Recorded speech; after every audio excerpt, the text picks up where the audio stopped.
Hey everyone. So yesterday Blizzard revealed Venture, the newest DPS character coming out, I think today. Everybody's going to be able to play him for I think at least a day, just like they had with Mauga.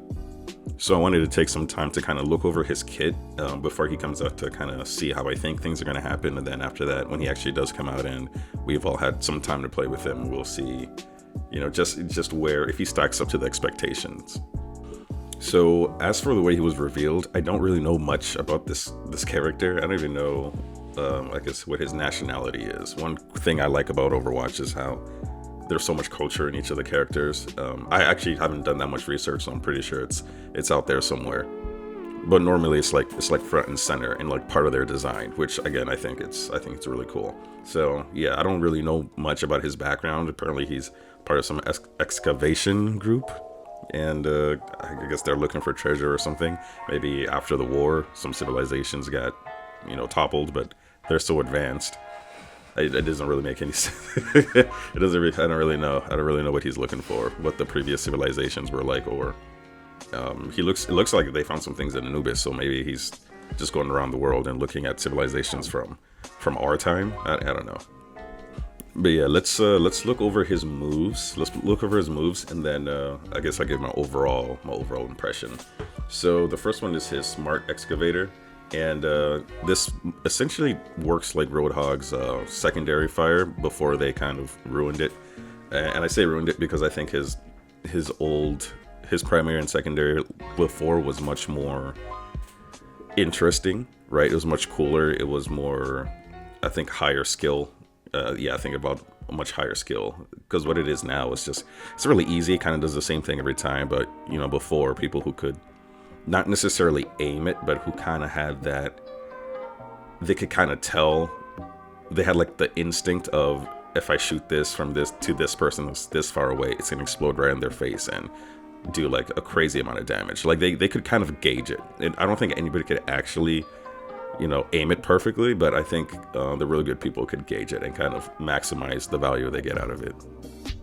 Now in the video, I don't think we really got a sense of how fast this shoots, because it doesn't look like it shoots that fast.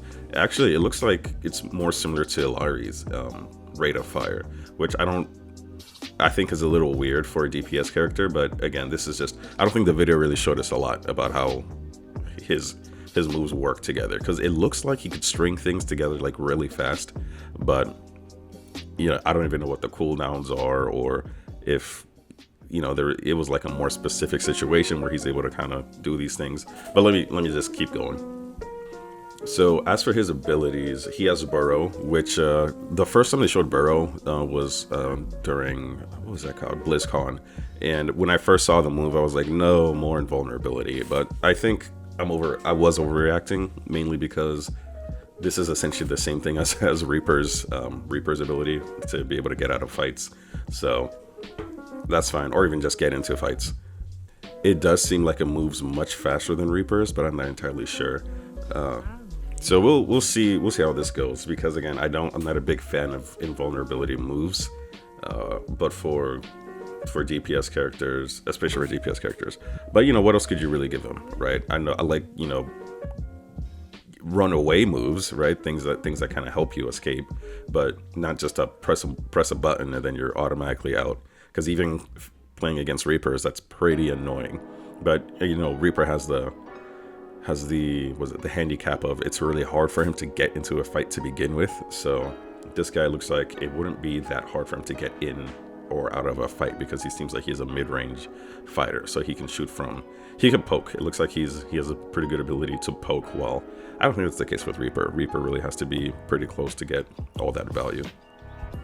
Also, emerging to deal damage, I feel like this move is specifically to get into a fight, not just get out, which goes into his passive, but we'll talk about the passives later. The other ability he has is called Drill Dash, just a dash forward, pushing enemies back. So that's fine. It looks like he can do it underground. I don't know if we have to see this. We're gonna test it out later today, but it looks like he can do it underground, while he's underground, to push people out.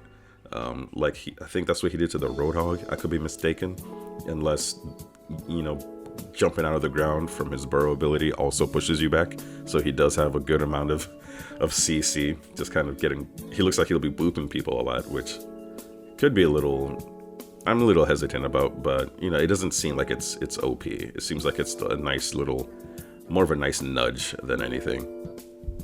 So yeah, the drill dash seems pretty straightforward, pretty basic, and it's actually kind of refreshing to see all his moves be like really simple. He seems like a Smash Bros character if you think about it. This is like what do you call that? Meta Knight's side B, where he's just like spinning with his swords like a drill. So okay, it's pretty straightforward, pretty simple. His ultimate is called Tectonic Shock, which it looks like it's just Reinhardt's ultimate, but it does damage instead of knocking you down, which is nice, right? It looks like there's a few shockwaves that come out. Yeah, it says it sends out damaging shock waves, plural. So maybe it's gonna be something that can't just be Suzu'd and ruined like Reinhardt's ultimate. So again, it's just straight up damage, just an AoE damage thing. I don't know how powerful it is. And also, I forgot to say, for the smart excavator, it looks like, I think he can charge it? I don't know.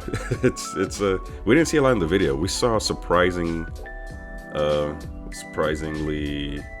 low amount of examples of how his moves work, but that makes sense because we're gonna be playing it today anyways. So yeah. As for his passives, he has Explorer's Resolve, so using abilities grants temporary shield, which is essentially Doomfist's passive ability, the best defense, I guess to make you fight more. Yeah, to incentivize you to kind of go in and, you know, not be a coward. This is weird. I don't know why it's there. Maybe because he has to get close to the enemy to, you know, do his burrow, to make use of his burrow and his drill dash. Because it seems like everything is geared for him getting into the fight. I feel like that's what they want. However, a DPS character with such sustainability is a little weird. He has CC and sustainability, and for those of you guys who watch my videos, those are pretty defining traits for a tank. So I'm gonna watch for that, and maybe I missed a few things because I watched the trailer maybe like 3 times. I probably could have watched it a little more, but it's a pretty short trailer, so yeah, it's a little odd. It's very odd. Yeah, it's extremely odd. But yeah, and the last passive is his quick melee does more damage than average. This one pisses me off mainly because we're out here with Doomfist, who has literally a gauntlet for a fist, and instead of punching with that, he punches with his normal human hand, which is kind of dumb. Doesn't make any sense. And this was brought up to I think Jeff Kaplan a long time ago, and he was like, no, we're not changing that because we want everybody's melee to do the same amount of damage. But now we have like, what, 3 characters whose melee does more damage. We got Venture, we got Zenyatta, and I think Illari? I'm not sure. Actually, I'm not sure about Illari. Yeah, I don't think it's Illari. I think Zenyatta, he does extra damage, and he's able to like kind of push you back like really far. And I think maybe the other one is just Junker Queen, where she does extra damage and like she gets passive healing when she does it with her knife. So yeah, give Doomfist extra damage. He's a fist. He's the Doomfist. So yeah. Anyways, I like that he's surprisingly simple. A lot of the characters we've had recently have been, well, I guess not Illari. Illari's pretty simple, but a lot of the other characters have been a little not overly technical, but just very, very creative, I would say. It's nice to have something so simple. And again, he's DPS, right? So you know how crazy can you get with DPS, right? Well, this is pretty crazy, him being able to drill underground. So yeah, it looks like he'll be able to string things along pretty well, because in one part of the trailer we saw him, you know, get out of his burrow and then dash into a Baptiste, do his drill dash, and then when he lands, he just, well, as he's falling down, he shoots a Brig in the head, and then he just burrows again. So I wonder what the cooldown for that would be. If it's too small, that would be horrible, because it'll just be invulnerable half the time. But maybe I just didn't see it right. I'm hoping that it's more of a me problem than a him problem.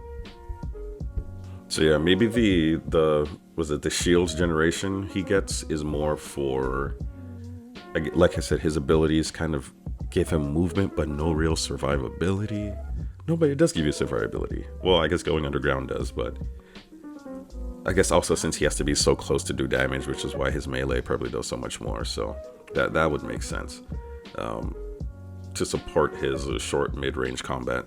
So kind of like a character like McCree, right? He's kind of a mid-range fighter, so he has a lot more HP than like the average player, the average DPS character. Same with Reaper, same with Mei. So I guess it's consistent.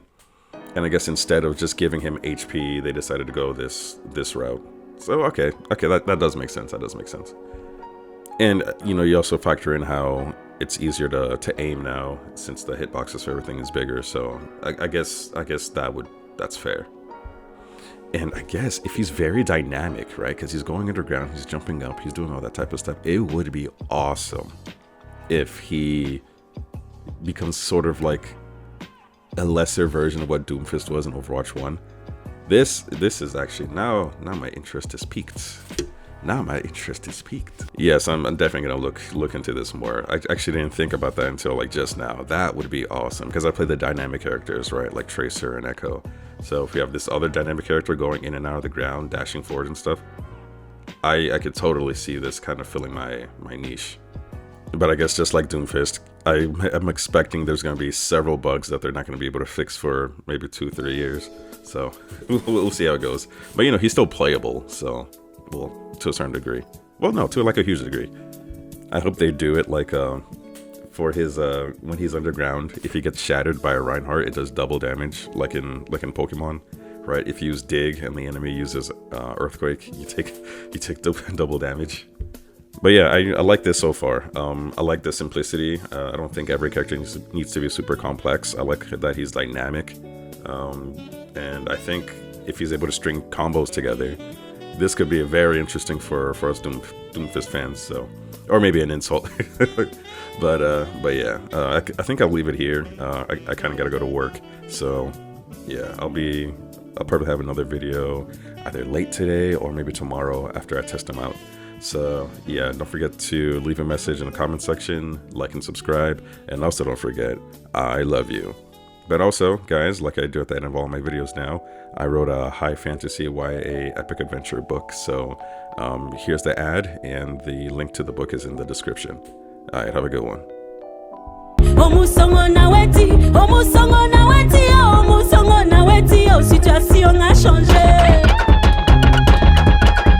Confaga, Roots of a Very Old Tree, a high fantasy young adult book with a modern take on African mythology. After a mysterious confrontation with his father at school, Marcus Jobda finds himself in the land of Kara. With a small band of determined adventurers and a robust magic system he must quickly learn, Marcus begins his search for his family, a way home, and simultaneously tries to discover the mystery of the disappearances.